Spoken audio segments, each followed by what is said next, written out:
Y primer tema que vamos a hablar es acerca del metodismo en sentido general y de la Iglesia Metodista Libre.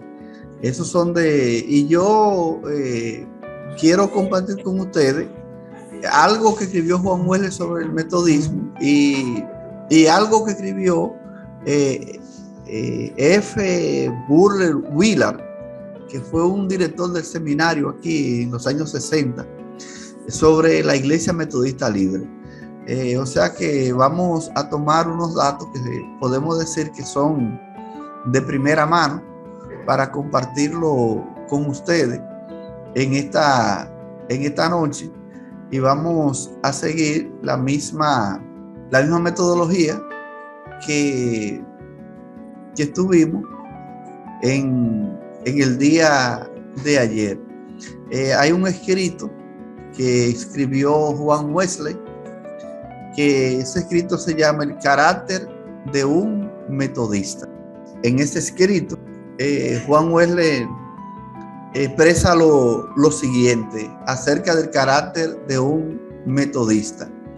Y lo primero que tenemos ahí, la definición de carácter, es el conjunto de rasgos, cualidades o circunstancias que indican la naturaleza propia de una cosa o la manera de pensar y actuar de una persona o una colectividad, y por lo que se distingue de las demás. Naturaleza propia de cada cosa que la distingue de las demás. Esas son definiciones de carácter que nosotros podemos encontrar también en cualquier diccionario que busquemos la definición de esa palabra. Y Juan Wesley escribió sobre el carácter de un metodista. Entonces, él comienza ese escrito de la siguiente manera: desde que el nombre metodista fue conocido en el mundo, muchos se han sentido confundidos al tratar de saber qué es un metodista, cuáles son los principios y la práctica de los que son reconocidos por ese nombre, y cuáles las marcas distintivas de esta secta, que la ponemos resaltada porque no es que la Iglesia Metodista Libre sea una secta, sino que la trataban como una secta en el momento que nació. Entonces Juan Wesley dice, la marca distintiva de esta secta de la que se habla en contra en todas partes. Y sigue diciendo Juan Wesley: le ofrezco el informe lo más sinceramente posible, en la presencia del Señor y Juez del cielo y de la tierra, de los principios y las prácticas que distinguen a los demás de los que son denominados metodistas. Entonces aquí tenemos una pregunta: ¿cuál es el origen del nombre metodista? Y es bueno que ustedes pongan mucha atención en esta parte aquí, porque esto es muy importante.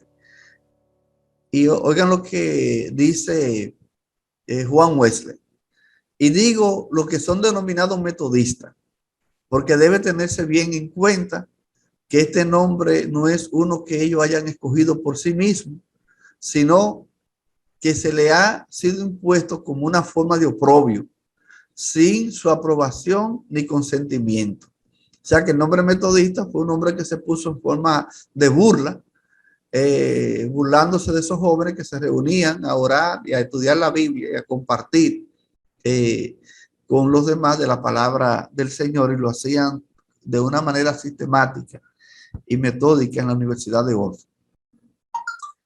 Hablando del nombre metodista, Juan Wesley dice lo siguiente: el mismo fue aplicado por primera vez a 3 o 4 jóvenes en Oxford por el señor John Bingham, en ese entonces un estudiante de la Iglesia de Cristo. O sea, John Bingham era una persona que era perteneciente a la Iglesia de Cristo de esa época, y él por primera vez llamó a esos jóvenes metodistas en alusión tanto a una antigua secta de médicos que enseñaba que casi todas las enfermedades podían ser curadas por un método específico basado en la dieta y el ejercicio, y también fue aplicado a estos jóvenes por el hecho de que ellos observaban un método más regular de estudio y comportamiento de que era usual en los jóvenes de su edad y posición social. O sea que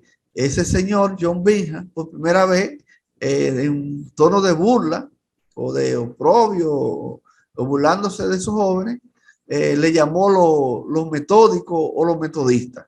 Y de ahí viene el nombre metodista de, de, esa, de ese incidente.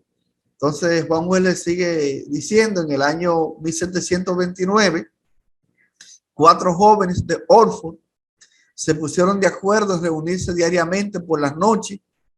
Todos eran miembros celosos de la Iglesia de Inglaterra y no tenían opiniones peculiares, pero se distinguían por su asistencia constante a la iglesia y su participación en los sacramentos.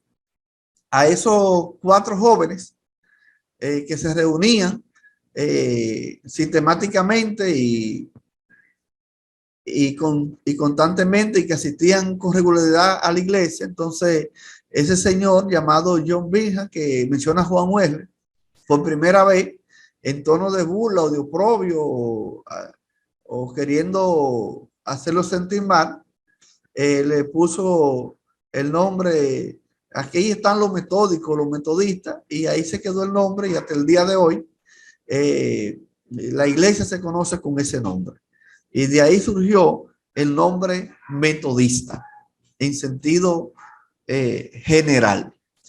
Pero yo quiero que veamos ahora el nombre libre, metodista libre, de dónde viene. Y aquí, miren, en el folleto que les facilitamos cuando dimos introducción al metodismo, el capítulo 19 de ese folleto se titula Nuestra herencia de una conciencia social. El capítulo 19. Pienso que ustedes lo están viendo bien ahí.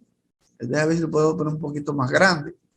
El capítulo 19 habla acerca de nuestra herencia de una conciencia social. Y yo quiero leerle los 3 primeros párrafos para que veamos de dónde viene el nombre de libre. Ya el nombre metodista vimos de dónde surgió. Ahora vamos a ver de dónde surgió el nombre de libre. Dice aquí: Benjamín Titus Robert era más que un evangelista fervoroso, era también un reformador social. Aún antes de terminar sus estudios, era un campeón de las clases oprimidas y un enemigo de los vicios. Durante sus años de estudio, prestó su servicio en una iglesia de negros, enseñando una clase de escuela dominical a un grupo de jóvenes. Siempre abogaba por la libertad humana, no podía soportar la esclavitud y luchaba por la eliminación del tráfico en licores y otros vicios dañinos. No debe sorprendernos entonces que la iglesia que él ayudó a fundar tenga un sentido de responsabilidad social. No creemos solamente en la salvación del alma, sino también en el mejoramiento personal y social. Él decía: Cristo vino a predicar las buenas nuevas a todo el mundo. No hacía distinción de raza, color, religión ni posición social.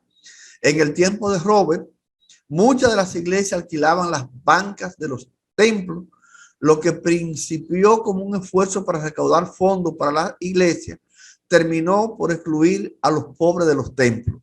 Las personas que podían alquilar una banca tenían donde sentarse.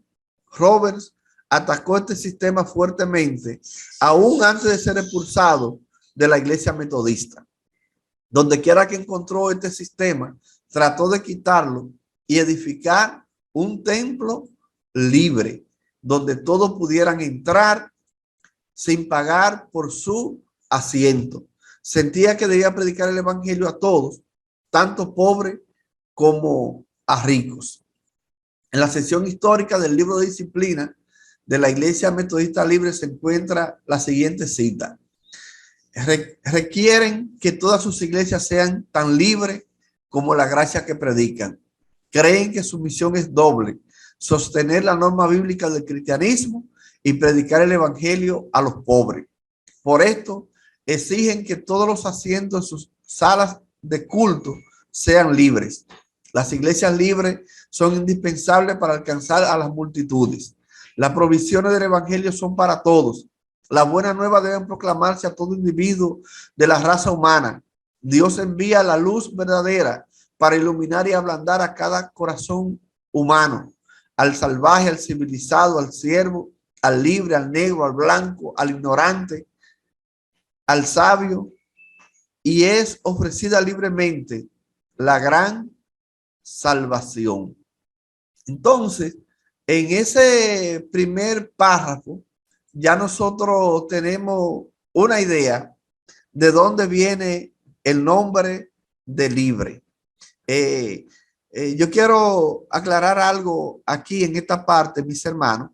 Juan Wesley, él nunca fundó una iglesia, y porque siempre perteneció a la iglesia anglicana. Cuando lo expulsaron de la iglesia anglicana, entonces él organizó el movimiento metodista.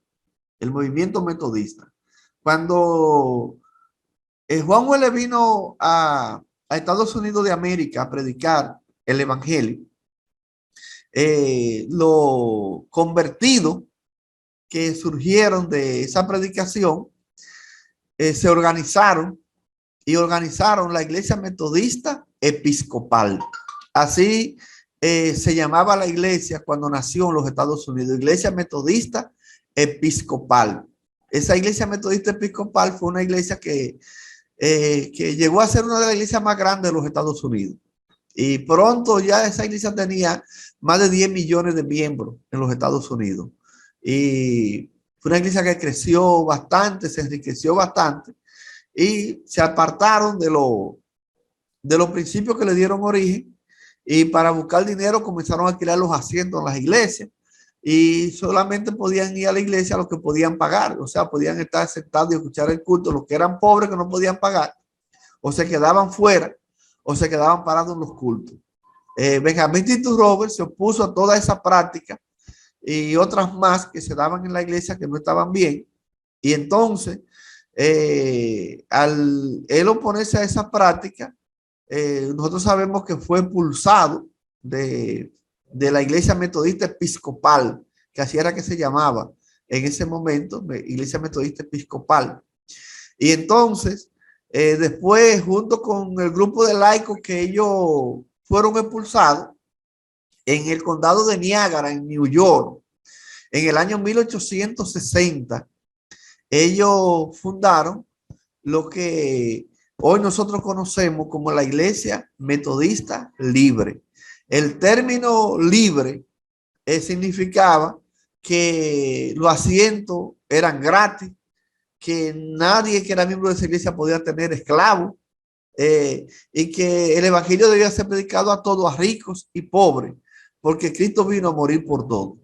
Eso significa el término libre. Aquí en nuestro país, principalmente, el término, cuando se mencionaba iglesia metodista libre, la gente lo que pensaba era, esa gente pueden hacer de todo, pues ellos son libres. Porque no conocían, o muchos no conocen, el término históricamente de dónde proviene. Si ustedes siguen leyendo el capítulo 18 y 19 de ese folleto de Introducción al Metodismo, ustedes van a ver ahí la historia completa de lo que les estoy narrando. Ahora solamente quise leerles esos 3 primeros párrafos para que ustedes vean de dónde viene el nombre de libre.